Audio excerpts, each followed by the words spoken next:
grande cause qui nous protège, la sécurité routière mobilise aussi la communauté scientifique et le monde de la recherche. Parlons sécurité routière, un podcast qui tend le micro à la science.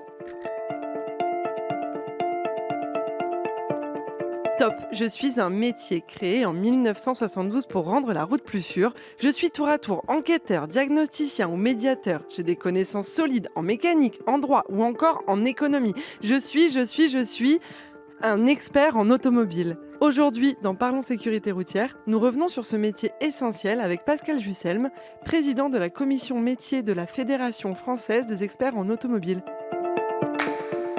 Bonjour Pascal Jusselm. Bonjour. C'est un métier qui peut être un peu inconnu du grand public. Est-ce que vous pouvez nous dire rapidement les grandes missions de l'expert en automobile ? Alors, l'expert en automobile a 3 grandes missions. La première mission, c'est une mission de sécurité des véhicules dans le cadre de missions de service public. Le deuxième, c'est un rôle économique dans le cadre de l'évaluation de la réparation d'un véhicule endommagé suite à un sinistre ou de la détermination des valeurs. Et le troisième, un peu plus récent, avec l'apparition des préoccupations écologiques, c'est le développement de la pièce issue de l'économie circulaire dans des conditions de sécurité qui permettent son montage dans un maximum de cas en toute sécurité. Et à la base, cette profession, elle a été créée pour répondre à quels besoins ? Elle a été créée avec l'essor de l'automobile. En 1900, il y avait moins de 2000 véhicules en circulation. 1931, on en avait déjà 1 500 000. Aujourd'hui, on en a 46 millions.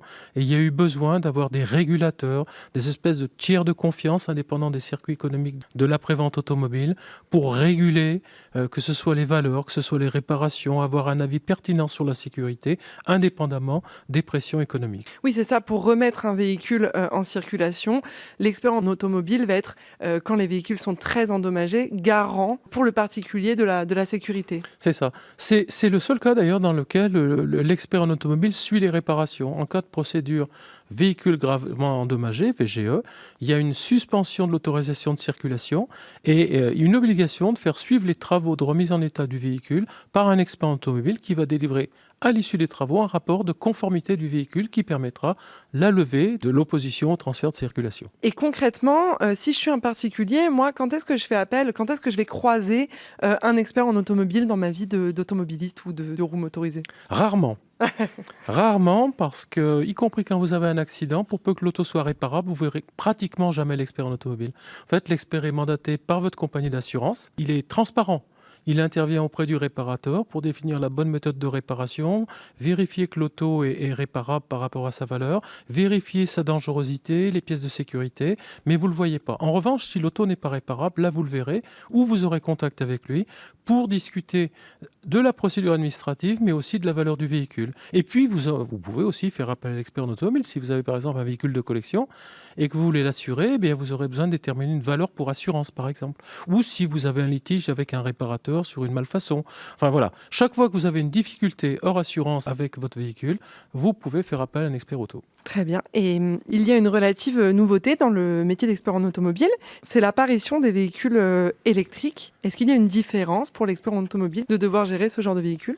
Alors, c'est effectivement une relative nouveauté, puisque les premiers, on les a expertisés en 1997. Donc, il y a une petite trentaine d'années.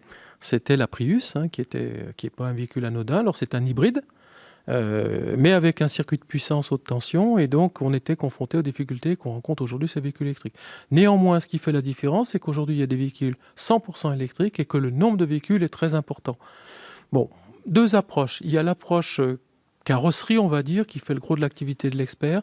Elles sont conçues comme un véhicule thermique. Donc, il n'y a pas de grande différence là-dessus.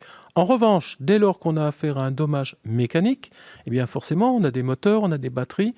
Et là, c'est plus du tout pareil. Donc, il faut que l'expert se recycle, qu'il acquiert des compétences qu'il n'avait pas avant. Et dans tous les cas, l'expert est tenu de suivre une formation réglementaire à l'expertise des véhicules électriques, de manière à se protéger vis-à-vis du courant embarqué, du courant de haute tension jusqu'à 400 volts. Autre révolution qui vous traverse, c'est celle de l'écologie, avec notamment de plus en plus d'intégration de pièces recyclées. Oui, la réparation la plus écologique, c'est pas celle qui prend des pièces recyclées, c'est celle qui ne change pas les pièces, c'est-à-dire celle qui procède à la réparation de ces pièces. Lorsque la pièce n'est pas réparable, aujourd'hui l'expert propose plus fréquemment de monter des pièces issues de l'économie circulaire.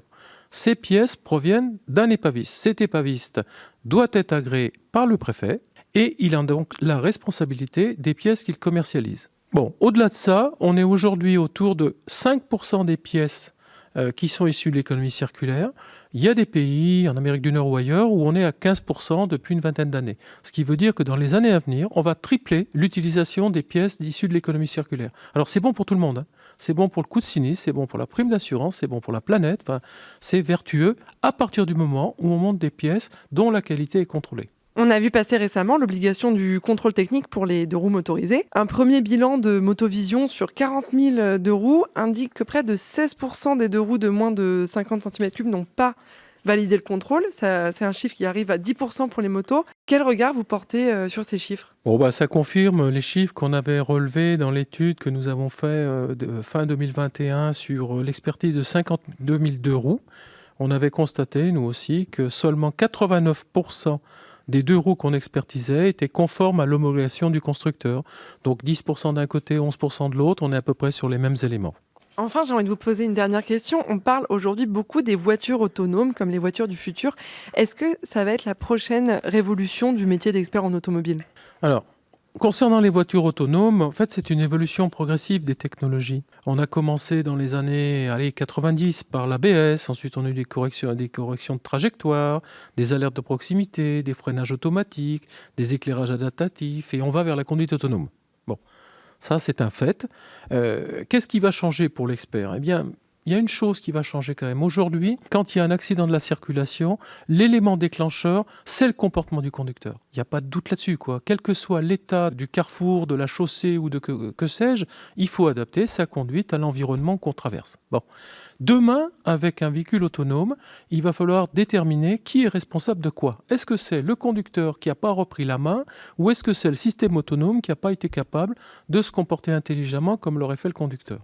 Et donc, pour les experts, on est en train de s'organiser pour travailler la recherche de responsabilité dans ces cas-là. Alors, on n'en est pas là, hein, parce que pour l'instant, les quelques cas qui circulent en France aujourd'hui, c'est soit des cas de navettes sur des circuits quasiment fermés, soit on anticipe des cas de taxi comme ça peut se produire en Chine ou aux États-Unis. On n'en est pas encore à des circulations de véhicules autonomes de particuliers. Et par ailleurs, ça nécessite, d'après ce qu'on a pu voir, des installations d'infrastructures routières pour aider les autos à se déterminer, notamment sur les carrefours. Mais on se prépare, oui, sur la recherche de responsabilité. Ça, c'est un très gros changement. Merci Pascal Jusselm. Merci. Cet épisode de Parlons Sécurité Routière est terminé. S'il vous a plu, n'hésitez pas à le partager et à nous dire ce que vous en avez pensé sur nos réseaux sociaux, Facebook, Twitter, LinkedIn, Instagram, on vous lira. Merci beaucoup pour votre écoute et à bientôt.